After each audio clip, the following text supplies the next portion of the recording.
자, 안녕하십니까. 브라이언의 물리원 4강 시작하도록 하겠습니다. 자, 지난 시간 3강에서 우리는 독립변수, 종속변수에 대해서 알아봤습니다. 자, 이제 그것을 바탕으로 그래프를 어떻게 분석을 할 것인지, 그래프를 어떻게 해석을 해야 될 거에 대한 강의를 오늘 배워보도록 하겠습니다. 자, 학교에서 수학 시간이나 과학 시간이나 여러 가지 그래프를 그렸습니다. 하지만은 교과서에 나와 있는 대로 X축 그리고 Y축 그리고 직선 긋고 곡선도 그려보고 이런 식으로 따라한 게 사실입니다. 하지만은 이 그래프에 대해서 그리는 방법과 왜 그런 식으로 그려야 되는지에 대해서는 한 번도 안 배워봤습니다. 우리는. 그렇기 때문에 오늘 이번 시간에는 그 그래프를 그리는 기본적인 원리, 그리고 왜 그렇게 그래프를 그려야 하는지에 대해서 이제 제대로 한번 배워보겠습니다. 자, 그러면 강의 시작하도록 하겠습니다. 자, 그래프 분석 방법, 이제 거기에 대해서 기본 원칙에 대해서 알아보도록 하겠습니다. 자, 첫 번째, 그래프의 축의 이름을 명시해야 됩니다. 자, 여러분들 그릴 때 그래프를 그냥 X축, Y축 그리고 그냥 그래프를 이런 식으로 쭉 긋는데 이런 식으로 그래프를 그리면 절대 안 됩니다. 예를 들어서 학교 시험이나 이런 것도 마찬가지겠지만은 가장 중요한 이제 수능에서는 다 나와 있으니까, 하지만은 가장 중요한 면접 시험 이럴 때는 교수님들이라든지 면접관들이 볼 때는 이런 그래프를 면접자가 그렸는데 이런 그래프가 뭘 의미하는지 모르겠다. 이것은 그래프를 그리는데 가장 기본입니다.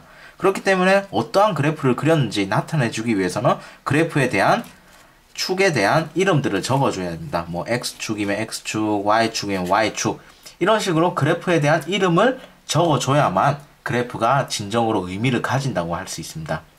그렇기 때문에 가장 중요한 거는 그래프 XY축 그었으면은 그래프에 대한 이름을 반드시 매겨줘야 됩니다. 자, 그리고 참고적으로 그래프에 대해서 이런 축에 대한 이름을 매기는 데 대해서 약간 거부감을 가지시는 분이 있는데, 그래프에 대한 것은 X와 Y에 대한 관계를 쉽게 나타내기 위해서 XY 그래프를 그린 겁니다. 만약에 철수와 영희의 관계를 나타내고 싶다, 그래프로. 그렇게 된다면 그래프를 쭉 그립니다. 그리고 X축에 예를 들어서 철수축, Y축에 영희축 이런 식으로 해서 점점점점 이런 식으로 그래프를 그린다면은 이 그래프는 어떤 관계? 철수와 영희의 어떠한 관계를 나타내는 식을 간단하게 그래프로 나타낸 게 됩니다. 그렇기 때문에 그래프의 축, X축, Y축 반드시 XY축이 될 필요는 없습니다. A축, B축 이런 식으로 놓으면은 A와 B 간에 어떤 관계가 있는지 그래프로 그렸구나 라고 이해를 하시면 되는 겁니다. 그렇기 때문에 그래프의 축은 무조건 X, Y로 한정 지을 필요는 없습니다. 어떠한 그래프 축의 이름을 넣어도 상관없습니다. 자, 다음으로 두 번째 기본 원칙은 뭐다? 독립변수, 종속변수. 우리가 3강에서 배웠죠.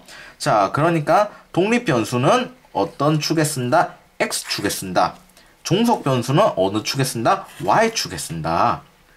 자, 우리 아까 3강에서 어떻게 했죠? 수학에서 그래프는 Y는 예를 들어서 2X라는 그래프를 그리고 싶다. 그렇게 되면 X라는 놈은 어떤 변수? 네, 자유롭게 변할 수 있는 어떤 변수? 독립변수라고 했죠.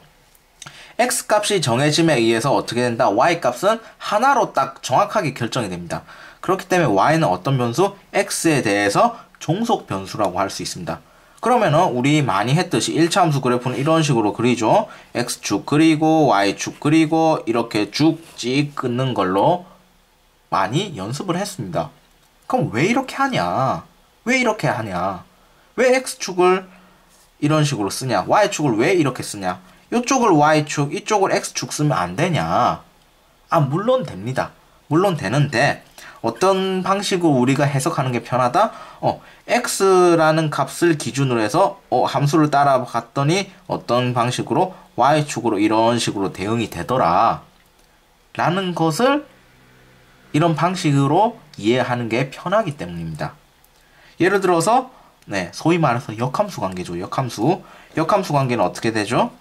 이렇게 있으면은 x가 이쪽에 있고 y가 이 축에 있으면 어떻게 되죠? 이런 식으로 가면은 x에 따라서 y 값이 이렇다 라고 읽는 거는 불편하다는 겁니다. 우리 인간이 받아들이기가 해석하기가 조금 힘들다는 겁니다. 그렇기 때문에 어떻게 한다? 독립변수를 x축에 쫙 써주는 겁니다. 독립변수. 그리고 종속변수를 y축에 딱 써주는 겁니다. 그렇게 해서 x축 값에 의해서 어떠한 대응관계에 의해서 y축 이런 식으로 종속변수가 나왔다 라고 해석하기 때문에 모든 과학이든 수학이든 어떤 그래프를 그린다? x축에 독립변수가 존재하고 y축에 종속변수가 존재하는 그런 그래프를 100% 다 그립니다. 자, 그 다음에는 세 번째로 넘어가 보겠습니다. 세 번째는 그래프를 항상 분석할 때는 기울기를 항상 고려해 봐야 됩니다. 자, x하고 y 관계에서 기울기가 과연 어떤 관계를 가질까? 이런 것들을 고민해 보는 겁니다. 네 번째로는 x하고 y축 이제 요 사이의 면적을 구해보고 이게 면적이 과연 어떤 걸 의미하는지 대해서 생각해 보는 겁니다. 자, 기울기는 조금 심화해서 말하면은 미분과 관련돼 있고 면적은 어떤 걸로 관련돼 있다? 적분과 관련돼 있습니다. 자, 이 기본 원칙들을 어떻게 등가속도 운동에 대해서 한번 적용을 시켜 보겠습니다. 자, 그래프가 3개가 나와 있습니다. 물론 잘 아시겠지만은 이걸 한 4, 5강 정도 뒤에 배울 겁니다. 하지만은 예시로 한번 보겠습니다. 먼저 VT 그래프를 먼저 보겠습니다. VT 그래프. 자, 지금 X축에는 T라는 변수가 있고 Y축에는 V라는 변수가 있습니다. 자, 이 말은 무슨 말일까요? 독립변수 T에 따라서 종속변수 값인 속력 V가 정해진다는 겁니다.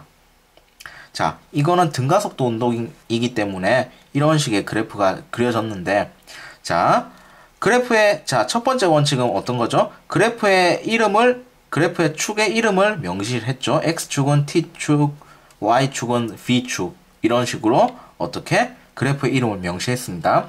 두 번째, 독립변수를 X축에, 그러니까 독립변수인 T를 X축에 먼저 놨습니다. 그리고 종속변수인 V를 Y축에 놨습니다. 두 번째 조건도 잘 지켰습니다. 그럼 세 번째 분석을 위해서는 어떻게? 이 그래프의 기울기에 대해서 알아보겠습니다. 기울기라는 것은 어떻게 정의가 되죠? 기울기라는 것은 델타 x분의 델타 y 이런 식으로 정의가 되겠죠. 자, 그럼 여기서 보겠습니다. 요 놈의 기울기를 구하기 위해서 델타 x는 어떤 거랑 같죠? 델타 t랑 같죠. 그리고 델타 y를 구하기 위해서는 구해보니까 얘가 델타 v가 나옵니다. 그래서 요 놈 그래프의 기울기는 어떻게 정의가 되죠? 델타 t분의 델타 v가 됩니다. 이것은 조금 나중에 하겠지만은 가속도의 정의에 부합합니다. 그렇기 때문에 이 그래프의 기울기는 어떤 걸 의미한다? 가속도 a를 의미함을 알 수 있습니다. 나중에 가서 배울 테니까 지금 모르셔도 걱정 안 하셔도 됩니다. 자, 그 다음에는 이 그래프를 기울기를 알아봤으면 어떻게? 면적에 대해서 알아보겠습니다. 이 그래프의 x축과의 면적에 대해서 알아보면은 자, 면적을 구하는 데 있어서 이거를 정확하게 구하지 않고도 어떤 의미를 가지는지 알기 위해서는 x축 변수 곱하기 y축 변수에 대해서 계산을 해보면 됩니다. 그래서 x축 변수는 t죠. y축 변수는 v죠. 그래서 t 곱하기 v가 얘의 면적이 의미하는 바입니다. 자, 그럼 다 아시겠지만은 속력의 정의는 v는 이동거리를 시간으로 나눈 거죠. 그러면은 얘를 기준으로 해서 v 곱하기 t는 어떤 걸 나타내죠? 이동거리 s를 의미하는 겁니다. 그래서 요 놈이 이동거리 s와 같기 때문에 vt 그래프에서 면적은 어떤 의미? 이동거리를 의미한다는 걸 알 수 있습니다. 이런 식으로 가장 기본적으로 해야 될 거는 의미를 파악하기 위해서는 어떻게? 독립변수와 종속변수가 어떤 건지 파악을 하고 첫 번째로는 이 그래프의 기울기에 대해서 먼저 분석을 해보는 겁니다. 어떠한 그래프가 나오든. 자, 그 다음에는 어떻게? 기울기를 알아봤으면 그 다음에는 면적에 대해서 계산해보고 어떤 의미를 가지는가에 대해서 따져보면 되는 겁니다. 하지만은 중요한 거는 이 그래프의 기울기 또는 면적이 항상 어떠한 의미 있는 값을 가지는 건 100%는 그렇진 않습니다. 자, 이 그래프를 VT 그래프를 바탕으로 ST 그래프를 한번 그려봤습니다. 자, ST 그래프를 그려봤는데 첫 번째로 얘의 기울기에 대해서 알아봐야겠죠. 기울기는 어떻게 되죠? 델타 X분의 델타 Y이기 때문에 기울기 M은 델타 T분의 델타 S가 되죠. 그렇다면 여기에 있는 정의와 똑같겠네요. 그렇다면 이 놈의 ST 그래프에서의 기울기는 어떤 걸 의미한다? 속력 V를 의미하겠습니다. 자, 그래서 ST 그래프의 기울기는 그 물체의 속력임을 알 수 있습니다. 자, 기울기에 대해서 알아봤으니까 이번엔 면적에 대해서 알아보겠습니다. 이 사이의 면적에 대해서 정확하게 계산하지 않고 어떤 의미가 있는지 알기 위해서는 어떻게 X축하고 Y축에 있는 변수 두 개를 곱해보면 된다고 했습니다. 그 말은 S 곱하기 T가 면적을 의미하는데 이게 어떤 물리량을 의미하는지 알아보면 되겠죠. 하지만은 우리가 이런 관계에 의해서 V 곱하기 T가 S 이동거리를 의미한다고 했는데 S와 T를 곱한 거는 어떠한 의미를 어떤 것을 의미하는지 잘 모르겠죠. 이때는 S 곱하기 T는 의미가 없구나 라고 답변을 내려주시면 됩니다. 그렇게 되면은 이 ST 그래프에서 면적은 어떠한 의미를 가지지 못하는구나 라고 분석이 되는 겁니다. 자, 마지막으로 AT 그래프에 대해서 예를 들어보겠습니다. AT 그래프에서 이제 먼저 기울기에 대해서 알아보겠습니다. 물론 이게 상수함수처럼 이런 식으로 돼 있어서 기울기 값이 0이겠지만은 만약에 그래프가 이런 식으로 돼 있다고 치고 델타 X분의 델타 Y를 구해보겠습니다. 기울기는 어떻게 되죠? M은 델타 X분의 델타 Y이기 때문에 이쪽에서 델타 X는 T가 되겠죠. 델타 T가 되겠죠. 그래서 델타 T분의 델타 Y는 어떤 거죠? 가속도의 변화량이죠. 델타 A가 되는 거죠. 자, 그 말은 따라서 기울기라는 것은 델타 T분의 델타 A라는 게 됩니다. 이것은 고등학교 과정에서는 의미가 없는 양이지만은 대학교 이상의 과정으로 가면 가속도의 변화량이라고 해서 저크라는 의미를 가지는 양이 됩니다. 하지만은 고등학교 과정에서는 의미가 없기 때문에 이거는 모르겠다, 의미가 없다라고 보겠습니다.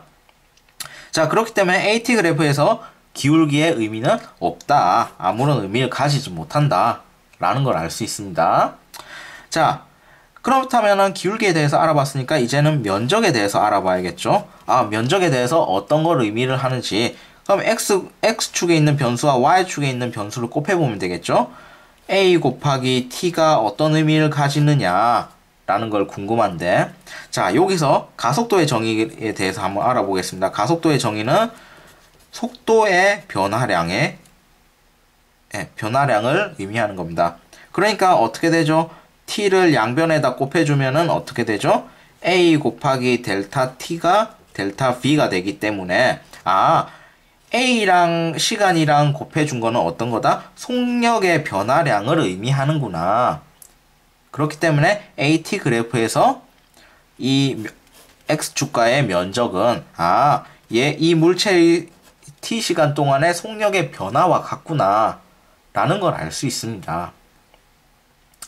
자, 이런 식으로 해서 이 그래프의 기본 분석 방법에 의해서 그래프를 어떻게 분석해야 되는지 세 가지 예를 들어봤습니다. 자, 그렇다면 과학에서는 무조건 X축에는 독립변수, Y축에는 종속변수 이런 식으로 해서 깔끔한 그래프만 있을까요? 네, 그렇지는 않습니다. 자, 여기 예를 들어보면은 이제 이런 이상한 생긴 거는 1차 함수, 평범한 1차 함수입니다. 근데 X축과 Y축을 한번 보십시오. S축은 여기는 기질 농도라고 하는데 기질 농도의 역수, 여기는 속도의 역수입니다. 자, 이거를 고등학교 과정에서는 안 배우지만은 화학에서 효소가 얼마나 빠르게 반응을 하는지에 대한 반응식을 이런 식으로 그래프가 나타나는 겁니다. 자, 보시면은 y축은 속도의 역수입니다. 역수. 여기서는 기질의 농도의 역수입니다. 물질이 적으면은 적을수록 어떻게 되죠? 적으면 적을수록 이쪽으로 오른쪽으로 크게 가겠죠. 그리고 물질이 많으면 많을수록 왼쪽 0 이제 x축 0 값에 가까워지게 되는 거죠. 자, 이런 그래프는 이런 식으로 봐야 됩니다. 예를 들어서 이거는 참고적으로 어려운 거니까 뭐 안 들으셔도 상관없는데, 자 보십시오. 이 값은 y축 값이 속도의 역수 값입니다. 그 말은 뭐다? y축 값이 작아지면 작아질수록 속도가 커진다는 겁니다. 자, 우리의 일상적인 감각에 의하면 원점으로부터 멀어지면 멀어질수록 값이 커지는구나 라는 게 이제 쉽게 받아들여지는데, 이런 그래프는 어떻게 됩니까?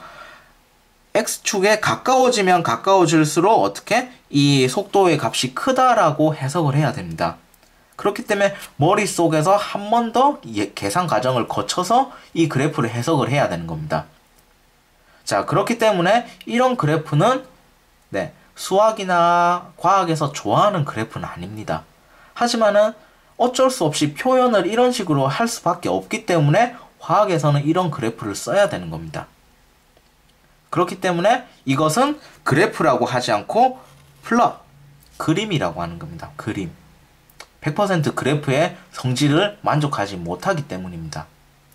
자, 이런 것은 참고적으로 있다라고 생각을 하시면 되고, 과학에서 배우는, 여러분들이 고등학교 과정에서 배우는 그런 정규적인 그래프들, 또는 수학에서 다루는 그래프, 그리고 물리에서 다루는 그래프는 반드시 어떤 그래프?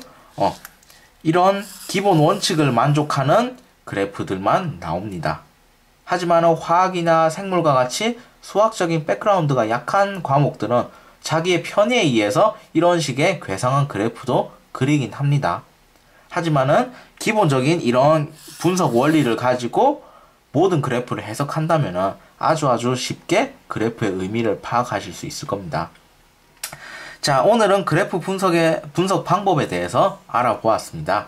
자, 이런 분석 방법을 가지고 어떠한 그래프를 만나더라도 겁먹지 말고 이러한 4가지 방법에 의해서 분석을 하게 된다면 그 어떠한 그래프도 쉽게 해석이 가능할 겁니다. 자, 오늘 강의는 여기서 마치겠습니다. 감사합니다.